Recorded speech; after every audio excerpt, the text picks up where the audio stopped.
Alors, cette vidéo va vous permettre de compléter la suite de votre chapitre 3 en enzymologie, qui parle donc des coenzymes.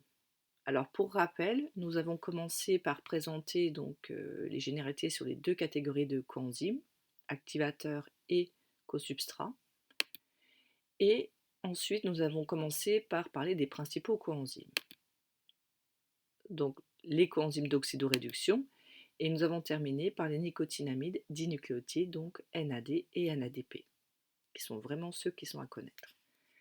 Donc pour la suite du cours, nous allons parler maintenant des flavines nucléotides, donc les FMN et les FAD.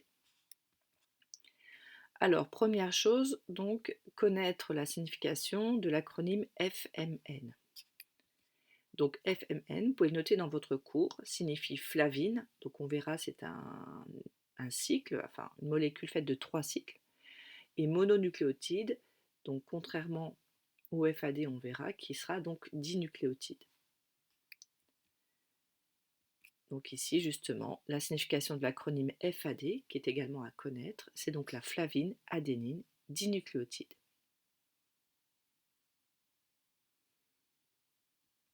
Donc ça, c'est à apprendre par cœur pour l'examen. Par contre, au niveau des formules que vous avez donc dans vos documents annexes, les formules ne sont pas à connaître. Et le schéma n'est pas à faire non plus. Donc le seul schéma que vous devez connaître, c'est celui du NAD, et donc la forme du NADP aussi. Alors justement, vous allez prendre la feuille du document avec le document 3 qui vous montre donc la formule du FMN et du FAD. Donc ici, vous avez une molécule assez complexe. Alors, on a parlé de mononucléotides, donc on s'attend à un phosphate et un ribose. C'est vrai que là, on ne voit pas le cycle du ribose puisque le ribose est en fait représenté avec une représentation ici linéaire. D'accord? Donc on n'a pas de cycle. Donc sur votre document, on va donc, comme d'habitude, délimiter chaque molécule et indiquer à côté le nom de chaque constituant. Donc là, c'est la formule du FMN. Donc là, vous pouvez mettre un trait au niveau de la liaison entre l'azote qui appartient justement à la molécule ici formée de 3 cycles et le CH2, donc ici du ribose qui a réagi et donc on a élimination d'une molécule d'eau. Donc là on avait un NH, là on avait un CH2OH et donc grâce à la formation de cette liaison entre ces deux molécules là, on a donc libération d'une molécule d'eau. Donc c'est bien une réaction de condensation. Donc cette molécule formée de 3 cycles, on a ici des hétérocycles puisqu'on a bien, alors là on a un homocycle qui fait que de carbone, là on a un hétérocycle azoté. On a également un hétérocycle azoté, puisqu'on a de l'azote qui se trouve ici directement dans la formule du cycle. Et le troisième cycle porte deux fonctions cétones et une fonction amine. Donc là, cette molécule faite de 3 cycles, c'est le noyau flavine. Ensuite, nous avons le ribose, donc avec ses 1, 2, 3, 4 et le cinquième carbone. J'aurais dû mettre peut-être le trait un peu plus bas. Et donc là, on voit que le OH du ribose a réagi avec le OH donc du groupement phosphate qui a permis ensuite l'élimination d'une molécule d'eau. Voilà, donc on parle de FMN, donc flavine, qui est la partie active, et mononucléotide, puisque comme dans les nucléotides, on a un ribose et un phosphate, et mono, puisqu'il n'y en a qu'un de chaque. Alors que pour le NAD, on a vu qu'il y avait 2 riboses et 2 phosphates. Maintenant, voici la formule du FAD, justement, je viens d'en parler. Donc FAD signifie flavine adénine dinucléotide. Donc là, la différence avec le FMN, c'est qu'on retrouve à nouveau une base azotée, l'adénine, et on a un dinucléotide, c'est-à-dire 2 riboses et 2 phosphates. Donc si vous regardez attentivement la formule qui est sur votre document, on retrouve tout en haut cette formule, cette molécule formée de 3 cycles. Donc là, on peut à nouveau mettre la délimitation entre l'azote et le carbone. C'est donc le noyau flavine. Ensuite, on retrouve les 5 atomes de carbone ici qui constituent le ribose, donc le premier ribose. Ensuite, on a un premier groupement phosphate et un deuxième groupement phosphate. Là, on a un deuxième ribose qui est représenté cette fois-ci en cycle. Et enfin, la dernière molécule, c'est notre base azotée, donc l'adénine. Donc on retrouve ici la flavine, adénine et dinucléotides, puisqu'on a bien un ribose, un phosphate et un ribose. Donc là, ce trait-là indique une symétrie en fait entre les phosphates et les riboses. Un ribose porte le noyau flavine, la partie active du coenzyme, et l'autre ribose porte la base azotée qui est donc l'adénine.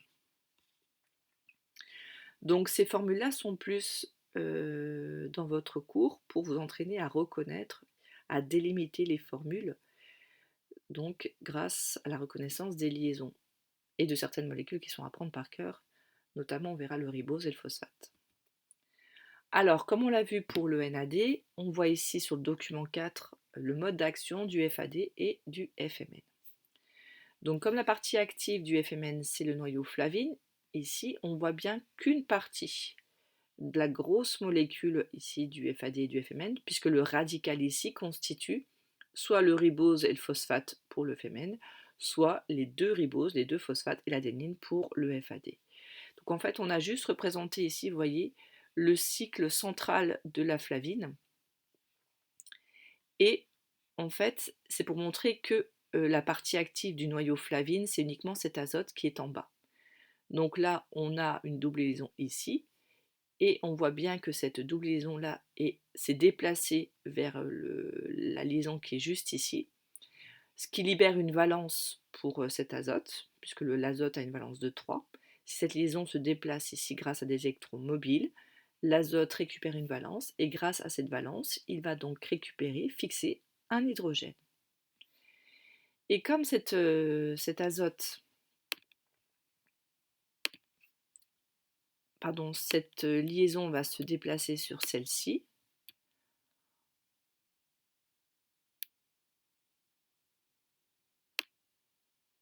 cette double liaison va se déplacer ici sur l'azote. Et donc là, on va voir la libération aussi d'une valence de l'atome d'azote qui va pouvoir fixer donc un deuxième proton.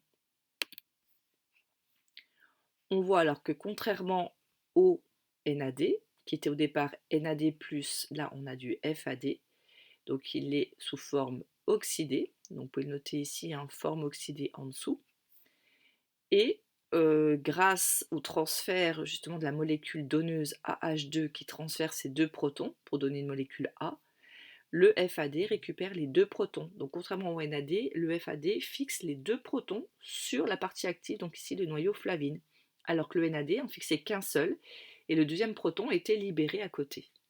Donc là, quand on écrit le FAD qui a récupéré les deux protons, on n'écrit pas FADH plus H+, on écrit bien FADH2 pour bien, j'insiste dessus, pour bien indiquer que c'est bien le noyau flavine qui fixe les deux protons. Alors ce coenzyme intervient notamment dans une réaction que vous verrez l'année prochaine en métabolisme, qui est la bêta-oxydation des acides gras, c'est-à-dire la dégradation des acides gras, qui sont des longues chaînes carbonées qui vont être dégradées, et on va retirer en fait des petits morceaux d'acides gras 2 carbone par 2 carbone. Et ça va se faire grâce au FAD, qui est au départ sous la forme oxydée ici, et il va récupérer donc 2 protons à chaque fois qu'il va donc enlever 2 carbones. Donc là, on sera sous la forme FADH2. Donc là, mettez bien, c'est déjà entouré, mais pour bien montrer donc le noyau flavine fixe bien les deux. Donc là, à gauche, alors évidemment c'est la même chose pour le FMN. Donc à gauche, on a le coenzyme qui n'a pas fixé les deux protons. Donc là, c'est la molécule qui sert justement à récupérer ces deux protons, c'est la forme oxydée. Et à droite, lorsque le coenzyme a récupéré les deux protons FMN H2 ou FAD H2, vous notez en dessous, donc ce sont les coenzymes sous forme réduite. Donc dans une équation, vous devez être capable d'identifier où se situe le coenzyme réduit et où se situe le coenzyme oxydé. Alors, vous avez dans le cours une phrase qui indique que ces molécules absorbent dans le visible. Donc ici, il est jaune en fait à l'état oxydé, mais par contre à l'état réduit, il est incolore, donc ce qui permet de le mesurer en spectrophotométrie. Donc dans le mode d'action, vous avez une petite partie entre parenthèses qui indique la partie active. Donc là, vous pouvez noter que c'est le noyau isoalloxazine de la riboflavine, qu'on appelle aussi la vitamine B2. Alors déjà, si vous retenez que la partie active du FAD et du FMN, c'est la flavine, ou le noyau de la flavine, c'est déjà très bien. Voilà, donc le nom complet noyau isoalloxazine, c'est pas nécessaire de l'apprendre ici. Donc retenez donc le noyau flavine. Alors, la troisième partie sur les coenzymes d'oxydoréduction, c'est les coenzymes, on va parler des coenzymes porphyriniques. Donc là, vous en avez un tout petit peu parlé normalement, déjà dans d'autres matières. Donc ce sont des véritables groupements prostétiques. Ah, il manque un S ici. À rôle activateur que l'on rencontre donc dans les cytochromes et certaines oxydoréductases. Donc on rappelle que les oxydoréductases, ce sont des enzymes qui sont spécialisées dans le transport des électrons, donc au niveau des, notamment des peroxydases. Alors, ces coenzymes porphyriniques correspondent à l'union complexe d'un atome de fer avec une porphyrine comme l'hème de l'hémoglobine. C'est pour ça que tout à l'heure, je vous disais que vous avez déjà vu ces molécules, puisque vous avez dû commencer à parler de l'hémoglobine et donc de l'hème qui constitue la partie non protéique de la molécule. Et donc l'atome de fer central de l'hème. Alors, en biochimie, on va s'intéresser surtout au cytochrome. Donc là, ce sont des coenzymes qu'on retrouve dans la chaîne respiratoire. Donc si vous vous souvenez, dans le module 4 de biologie cellulaire, quand on a présenté le rôle des organites, on a vu le rôle détaillé de la mitochondrie avec la production d'énergie grâce à la chaîne respiratoire. Et on a fait un petit schéma ensemble sur justement la succession des transporteurs d'électrons dans cette chaîne respiratoire. Justement, ces cytochromes font partie des transporteurs d'électrons. Alors, tous les cytochromes ont comme caractéristique commune d'être constitués d'une porphyrine, donc le même que pour l'hémoglobine, avec un atome de fer ou un atome de cuivre. Donc ces derniers, en fait, c'est l'atome qui est fixé sur le cytochrome qui va donner cette propriété d'oxydoréduction en changeant de valence. Alors il faut savoir que les noyaux porphyrines sont vraiment des groupements prostétiques, comme il a été dit tout à l'heure. Donc les groupements prostétiques sont liés fortement à la partie enzymatique. Donc là, je rappelle ici que ces noyaux porphyrines sont fixés par des liaisons covalentes à la partie protéique des cytochromes. Alors, vous avez dans le document 5 un exemple de coenzyme porphyrinique qui est le cytochrome C, justement qui intervient dans la chaîne respiratoire. Donc si on regarde ici ce document, vous avez ici avec des pointillés le début de la chaîne protéique, là une partie de la chaîne protéique et la fin de la chaîne protéique en pointillé. Ce qui nous intéresse, ce sont ces deux cystéines qui appartiennent à la chaîne protéique et on sait que là, on a l'ESH au bout de la cystéine. Et on voit justement que le SH de la cystéine, à gauche et à droite, a réagi avec le noyau porphyrine. Donc ici, la partie active, c'est l'atome de fer. On voit, il est piégé, si vous voulez, au milieu de ce noyau porphyrine. Donc vous pouvez le noter dans le cours. Et vous pouvez rajouter ici une séparation entre les deux, puisque cette partie-là appartient à la partie protéique, alors qu'ici, on a donc le noyau porphyrine avec la partie active de l'atome de fer.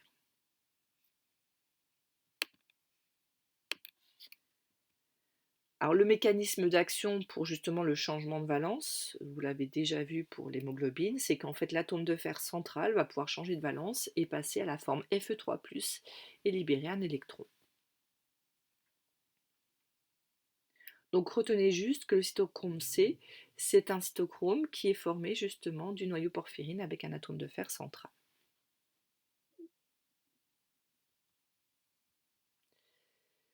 Donc justement pour les catalases et peroxydases, le fer lui reste toujours à l'état Fe3+. Donc ça c'est une particularité qui n'est pas nécessaire de retenir ici. Donc c'est à titre indicatif. Alors maintenant on va s'intéresser cette fois-ci non plus aux coenzymes d'oxydoréduction, mais à des coenzymes transporteurs de groupement.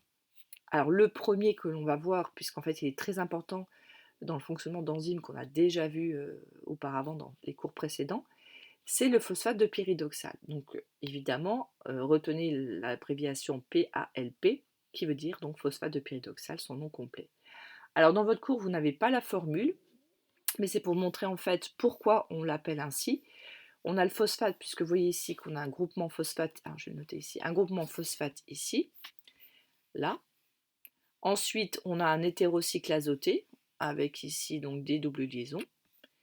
Et ici, on a une fonction aldéhyde, CHO. Donc CH, ici, double liaison O. Donc c'est la fonction aldéhyde, ici, qui nous permet de mettre ici à la fin du nom de cette molécule, al, qui vient de aldéhyde. Et pyridoxal, en fait, ça vient de la pyridine, en fait, hein, donc le cycle qui permet de construire cette molécule. Et là, on a une fonction alcool. Alors, donc là, c'est un coenzyme qui dérive en fait de la vitamine B6, donc c'est pour ça d'ailleurs que ces vitamines hein, qu'on ne peut pas synthétiser sont importantes à apporter dans l'alimentation. Et il a un très grand rôle dans le catabolisme des acides aminés que vous verrez donc l'année prochaine. Alors, par contre, dans le métabolisme, nous, ce qui nous intéressait, on l'a déjà vu cette année, c'est la réaction de transamination. Et je remets ici rapidement ce que l'on a pu voir justement en cours, c'est qu'un acide aminé 1, donc vous voyez que le radical R1, qui possède au départ une fonction amine, va réagir avec un acide alpha-cétonique 2, puisqu'il a son radical R2, et on voit que c'est bien un acide alpha-cétonique, puisqu'il porte une fonction cétone sur son carbone alpha. Les deux vont réagir grâce à une transaminase, vous vous souvenez que l'on avait vu, hein, donc soit la late, soit l'azate, donc là dans ce cas-là c'est l'acide aspartique ou l'alanine. Et ces deux transaminases ne peuvent fonctionner, ne peuvent catalyser cette réaction de transfert de groupement amine que si elle est associée au phosphate de pyridoxal. Et on voit bien ici que la fonction amine présente sur l'acide aminé numéro 1 est passée sur l'acide alpha-cétonique numéro 2, qui devient donc un acide aminé, et l'acide aminé numéro 1, qui a perdu sa fonction amine ici, devient un acide alpha-cétonique. Donc ça, c'est un transfert qu'on a déjà vu, mais l'information ici supplémentaire, c'est que la transaminase ne peut faire cette réaction que si elle a fixé donc le phosphate de pyridoxal. Donc c'est la seule information que je vous demande ici de retenir, et non pas donc la formule que j'ai donnée tout à l'heure. Donc pour continuer, donc la transamination, je remets la définition, donc c'est le transfert d'un groupement alpha-aminé d'un aminoacide à un acide alpha-cétonique, donc c'est le cas de l'aspartate aminotransférase. Et donc le mode d'action ici, c'est pour ça que je vous l'avais mis en formule à côté, c'est la fonction aldéhyde, justement, qui va récupérer de façon transitoire cette fonction amine. Donc, ce que je vous demande de retenir, je l'ai mis ici en rouge, c'est donc, vous pouvez le rajouter donc dans votre cours, vous avez un petit peu de place en dessous. Donc le phosphate de pyridoxal, c'est le coenzyme lié aux transaminases, donc les deux qu'on connaît, alate et azate. Donc on a vu déjà en TP l'alate et l'azate, vous le verrez donc l'année prochaine quand vous ferez le bilan cardiaque d'un patient. C'est aussi le cas des désaminases et des décarboxylases. Et il joue un rôle de cofacteur indispensable dans le métabolisme des acides aminés.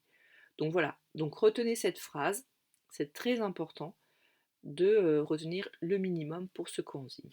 Donc celui-ci transporte des groupements donc amines et parfois donc acide carboxylique.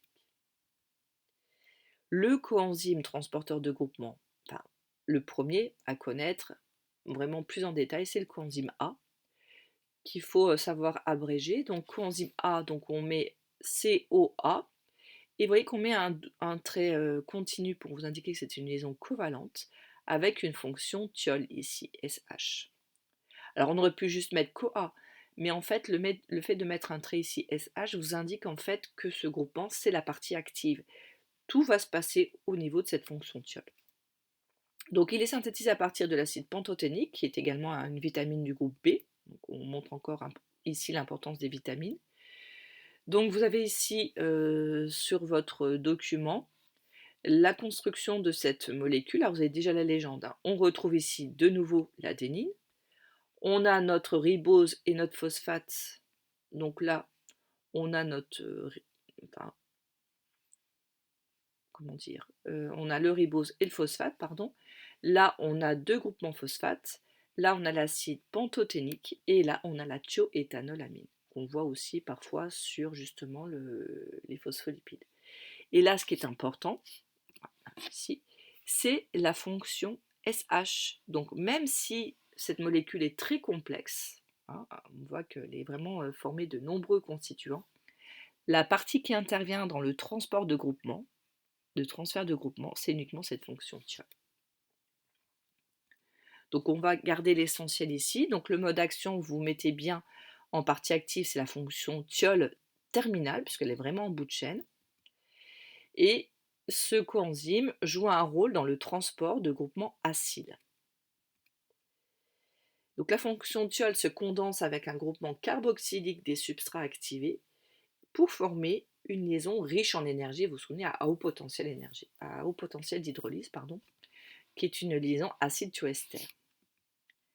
Vous avez en dessous l'équation correspondante. Alors j'ai mis des couleurs ici juste pour indiquer que là j'ai le substrat activé.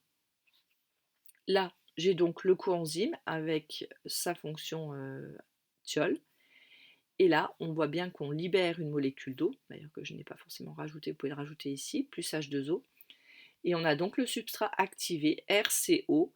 Et on a une petite liaison comme ça en zigzag, c'est notre liaison à haut potentiel d'hydrolyse. Et on a S-CoA. Donc ça, vous le verrez en métabolisme aussi l'année prochaine. Donc ces molécules-là, avec ces liaisons-là, sont vraiment des molécules à haut potentiel énergétique. Et donc si on remplace le R par un CH3, quand on veut faire le transfert justement de ce CH3, on a bien un CH3CO, et après on a la suite de la formule qui est la formule du coenzyme A, donc la fonction thiol qui a perdu un hydrogène, on garde S, et tout le reste de la formule est inchangé. Donc en fait, il y a juste une condensation entre votre substrat activé et votre coenzyme A qui perd lui juste son proton.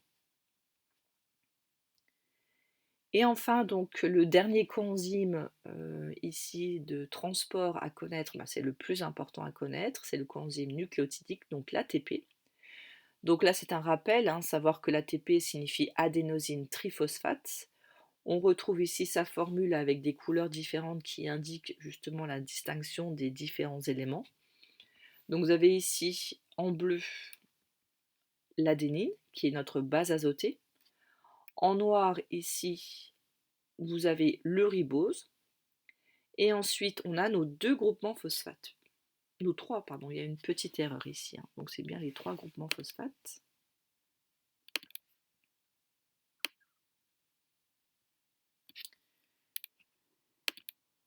Et on va rajouter les liaisons. Donc là, si vous vous souvenez, on l'a vu en chapitre 5 du module 1, c'est la liaison N-osidique, puisqu'on fait une liaison entre un azote d'un hétérocycle azoté de la base azotée et ici un ose. La liaison entre le carbone 5 du ribose et le phosphate, le premier phosphate, c'est la liaison 5' phosphodiester, 5' parce que c'est bien le carbone 5'. Et ensuite, on a ces deux petites liaisons qui sont des liaisons anhydride phosphorique. Ce sont les liaisons qui, lorsqu'elles sont rompues, fournissent donc 30 kJ d'énergie par mole. Qu'on appelle aussi des liaisons à haut potentiel donc d'hydrolyse. Donc ça, c'est vraiment une formule à connaître par cœur, à savoir à noter, que ce soit donc les constituants de l'ATP et aussi le nom des liaisons. Mais ça, on en avait déjà parlé. Voilà, donc ça, c'est vraiment très très important. Alors, le document 7 vous donne justement la formule des coenzymes nucléotidiques, donc on retrouve la même chose. Là, vous avez une accolade qui vous dit adénosine. Il faut bien comprendre ici que dans ce schéma, l'adénosine, c'est juste cette partie-là. D'accord? C'est donc l'adénine plus le ribose. C'est donc ici le nucléoside. D'accord? Donc la base azotée plus le ribose, c'est l'adénosine, le nucléoside. Ensuite, on rajoute un phosphate, deux phosphates, trois phosphates. Donc on a l'AMP avec un seul phosphate, l'ADP avec deux phosphates et l'ATP avec trois phosphates. Et donc ces fameuses liaisons anhydride phosphorique qu'on appelle entre guillemets riches en énergie ou à haut potentiel d'hydrolyse. Donc ne pas vous tromper au niveau de la localisation de ces liaisons. Elles sont bien ici entre l'oxygène central et le phosphate suivant. Ah, donc ne pas les mettre au niveau de la liaison précédente. Alors, vous retrouvez à nouveau sur ce document 7 un schéma de l'ATP. Donc, on retrouve l'adénine, le ribose. Attention, je vous l'ai déjà dit pour le NAD, il faut bien mettre un oxygène, un phosphate qu'on peut simplifier, mais il faut bien mettre ici en légende P, signifie en fait que c'est un phosphate, un groupement phosphate. Donc ça, c'est très important, surtout si c'est la première fois que vous l'expliquez dans votre cours. Et c'est deux liaisons à haut potentiel d'hydrolyse. Donc faites attention à l'examen si on vous demande la formule, celle-ci, donc là il faudra vraiment une formule semi-développée complète, ou un schéma. Donc ça c'est à apprendre par cœur évidemment, puisqu'on en avait déjà parlé.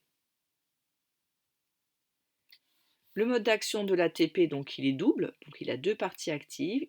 Sa partie active, c'est un groupement phosphate qu'il va lui transférer, donc on sait que l'ATP peut perdre un phosphate et devenir un ADP pour phosphoryler. Et quand il phosphoryle une molécule, comme on l'a vu pour la réponse cellulaire, les molécules phosphorylées vont pouvoir changer leur fonctionnement, soit être activées ou inhibées.